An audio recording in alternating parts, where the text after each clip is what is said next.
Public servant, corruption और हमारी public की चापलूसी, ये तीनों हाथों में हाथ लेकर चलते हैं। पब्लिक सर्वेंट यानी MLA, MP, chief minister, police के ओहदेदार या फिर प्राइवेट ऑर्गेनाइजेशंस के बड़े बड़े ओहदेदार भी।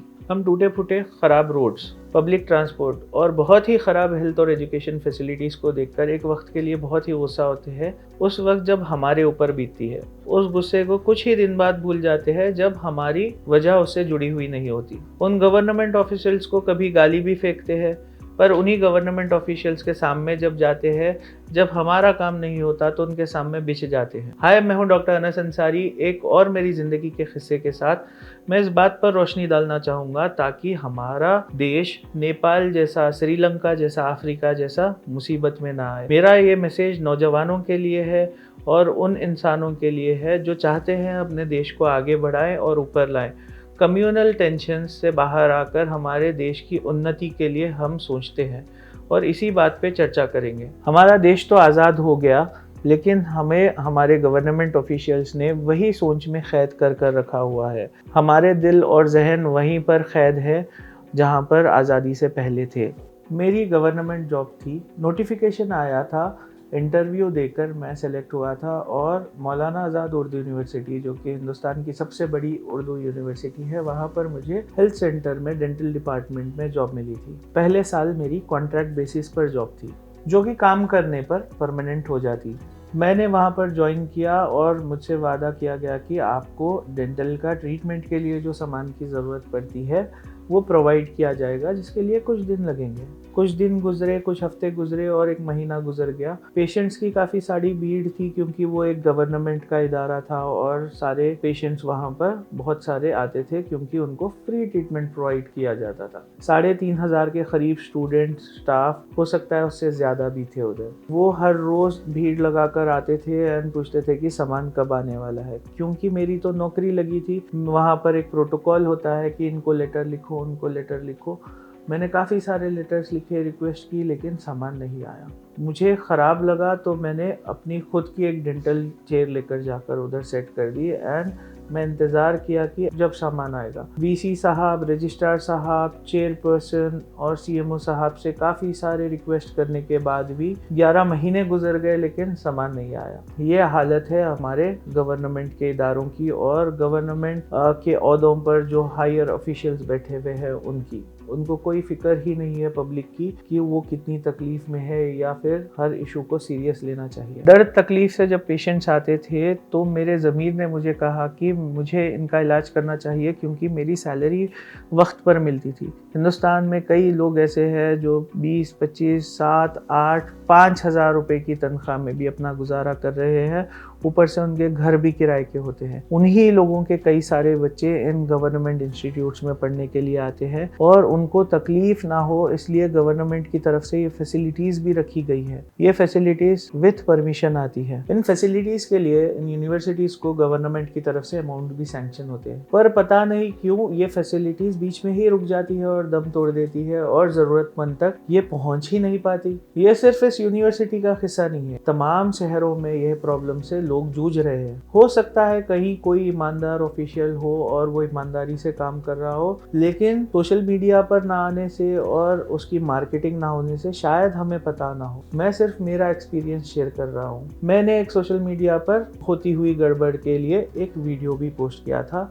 जिसके बाद मुझे मेरी ही नौकरी छोड़नी पड़ी। हमारे सरकारी इदारे में डॉक्टर्स को नॉन प्रैक्टिसिंग अलाउंस नाम के भी पैसे मिलते थे। नॉन प्रैक्टिसिंग अलाउंस का मतलब होता है कि हमारे डॉक्टर्स दूसरी जगह भी काम करके प्रेशराइज ना हो और सारा वक्त यूनिवर्सिटी के बच्चों को और पेशेंट्स को दे सके, इनके जहन पे ज़्यादा प्रेशर ना पड़े। इसके लिए गवर्नमेंट हमें और दूसरे डॉक्टर्स को ज़्यादा पैसे देती थी। इसको बोलते थे नॉन प्रैक्टिसिंग अलाउंस। उसके बावजूद हमारे डॉक्टर्स बाहर काम करते थे कुछ एक्स्ट्रा पैसों के लिए। चलिए इसको भी अगर इग्नोर कर देंगे कि डॉक्टर साहब अपने लिए कर रहे हैं, अगर हम इस पर पर्दा भी डाल दें, लेकिन यूनिवर्सिटी के लोगों का जो इंश्योरेंस होता था, जिसके ज़रिए उनको प्राइवेट हॉस्पिटल्स में जो हम हेल्थ सेंटर में फैसिलिटी नहीं दे पा रहे थे, वो उनको फैसिलिटी मिलती थी इंश्योरेंस के थ्रू। तो वो इंश्योरेंस का गलत इस्तेमाल होना शुरू हुआ।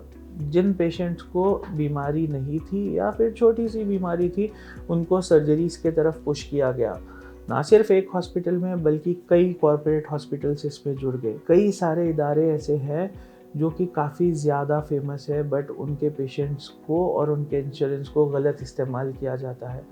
गवर्नमेंट जॉब में पहले से आपको कई सारे फैसिलिटीज़ मिलते हैं, आपका रहना, ट्रांसपोर्ट, खाना, यहाँ तक कि नॉन प्रैक्टिसिंग अलाउंस, ना सिर्फ डॉक्टर को बल्कि दूसरे गवर्नमेंट जॉब होल्डर्स को भी, चाहे आप क्लेरिकल पोजीशन पे हो, चाहे या हाउसकीपिंग हो, चाहे आप एक प्रोफेसर हो, आप सबको बहुत ही अच्छी सैलरी और बहुत ही अच्छी फैसिलिटी है। और दूसरी बात, आपको नौकरी से निकालने की धमकी देने वाले वहाँ पर कोई नहीं होते।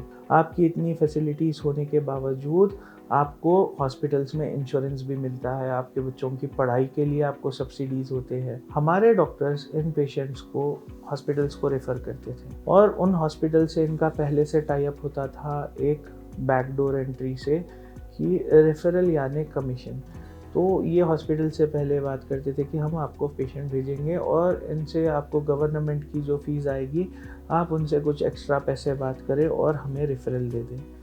इन डॉक्टर्स की वजह से कई सारे पेशेंट्स के फेक सर्जरीज हो गए, फेक एडमिशन्स हो गए और पता नहीं कितनों की सेहत के साथ खिलवाड़ हो गया। इनमें से कई सारे स्टूडेंट्स और बच्चे भी थे। मैंने उन डॉक्टरों के खिलाफ कंप्लेन की, वीसी साहब को, मैंने रजिस्ट्रार साहब को, हमारे चेयरपर्सन थे उनको और सीएमओ साहब को भी कहा कि ये सब गलत हो रहा है।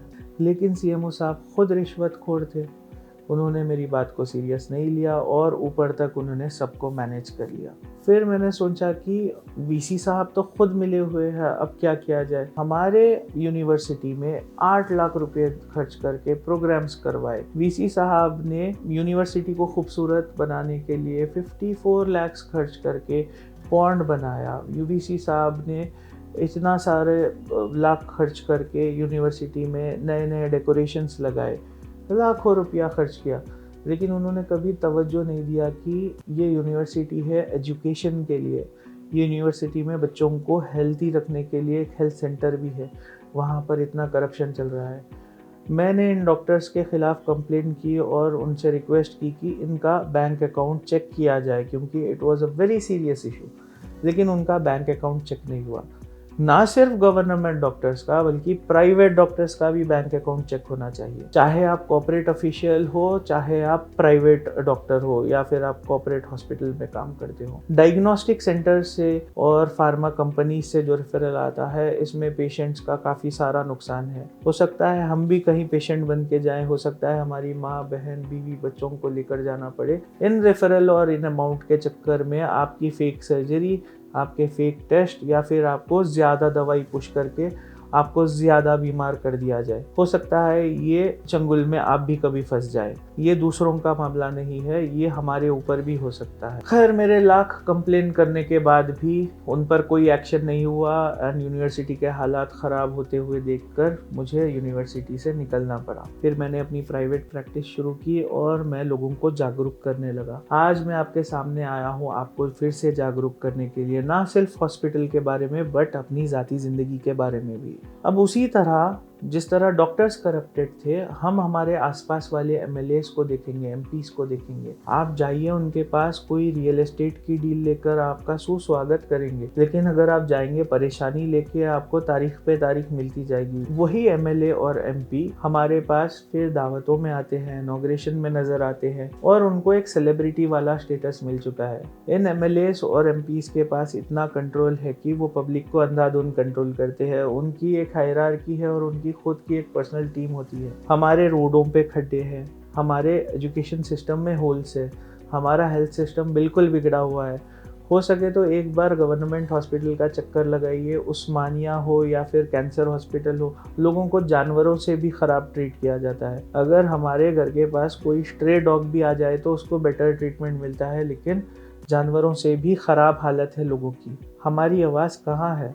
हमारी आवाज़ क्यों दब गई? मैं ये नहीं बोल रहा हूँ कि आप फिर से प्रोटेस्ट करो, मैं ये नहीं कहता हूँ कि आप सड़कों पे आओ या हंगामा करो, लेकिन जब आप अपने ऊपर तकलीफ़ आती है तो आप हंगामा करते हो उसी सरकारी अस्पताल में, आप रोते हो मीडिया के सामने, आप हाथ फैलाते हो इन ऑफिशियल्स के सामने, लेकिन आपको रिजल्ट क्या मिलता है? ये गवर्नमेंट ऑफिशियल्स इनॉग्रेशंस और रिश्वतखोरी से हटके कितनों की मदद कर रहे हैं। ये चावल के आटे के, दाल के और तेल के थैले बांटते हैं और इसमें पब्लिक खुश हो जाती है।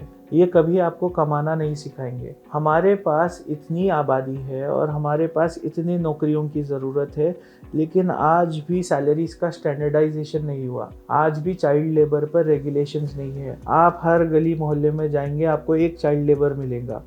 आप हर एक इंस्टीट्यूट में जाएंगे, स्कूल में जाएंगे, हॉस्पिटल्स में जाएंगे, आपको कोई ना कोई मिलेगा जिसकी सैलरी बहुत ही कम है। हमने सैलरी का, पर कैपिटा इनकम का हिसाब क्यों नहीं रखा? हमने उस पर एक टैब क्यों नहीं लगाया? हमने पब्लिक ट्रांसपोर्ट को आसान क्यों नहीं किया? लोग इतने अग्रेसिव हो रहे हैं कि पब्लिक ट्रांसपोर्ट में झगड़ रहे हैं, बसों में झगड़े होते हैं, रोड्स पर झगड़े होते हैं, रोड रेज देखने को मिलता है, काफ़ी सारे पुलिस के कार्रवाई होते हैं, ज़मीन पर कब्जे हो रहे हैं, मर्डर्स खुलेआम हो रहे हैं, लेकिन हमें इस चीज़ की फिक्र नहीं है क्योंकि ये हमारे साथ नहीं हुआ। लेकिन आपकी भी बारी आएगी, सबकी बारी आएगी, जब आप एहसास करेंगे कि आपको पहले कदम उठाना चाहिए था जब सब कुछ सही था। इसका बहुत ही आसान और एक अच्छा सॉल्यूशन है। एक पहला स्टेप हम ले सकते हैं कि चीज़ों को नॉर्मलाइज करें और नॉर्मल चीज़ों को ग्लोरीफाई करना छोड़ दें। अगर एमएलए ने कुछ अच्छा काम किया तो उसको ग्लोरीफाई करने के बजाय उनको समझाइए कि आपने अच्छा किया। बस उस पर ओवर रिएक्ट करके और उनके सामने बिछ जाने की ज़रूरत नहीं है।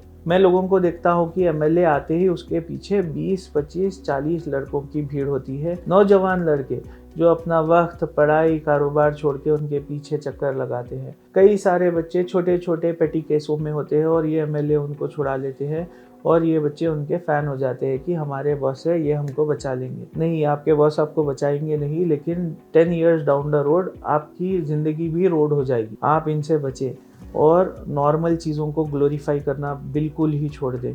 इनके कामों को ग्लोरीफाई करना छोड़ें। हमारा देश अभी उन्नति की ओर चल रहा है। अभी हमारा देश ना सुधरा है, ना हालात ऐसे है कि आने वाले कुछ सालों में सुधरेगा। इसके लिए काफ़ी वक्त लगेगा, लेकिन स्टेप तो हमें लेना है। हमें इनको बिल्कुल नॉर्मल रखना है और इनकी जगह पर रखना है। इनका सेलिब्रिटी स्टेटस हमें पहले ख़त्म करना है। इन एमएलए से हमको सवाल करना है। हमारे मीडिया वालों को जागरूक होना है। मीडिया एक हमारा वेपन है। अगर मीडिया हमारा साथ नहीं देगी तो हम इनसे उम्मीद नहीं रख सकते। एटलीस्ट हमारी पब्लिक को जागरूक होना है और सोशल मीडिया पे कम्युनल हेट्रेड से हटके हमारे उन्नति के लिए जो काम है और हमारी देश को जो आगे बढ़ाने की नीयत है उसके ऊपर हमें पोस्ट बढ़ाने हैं।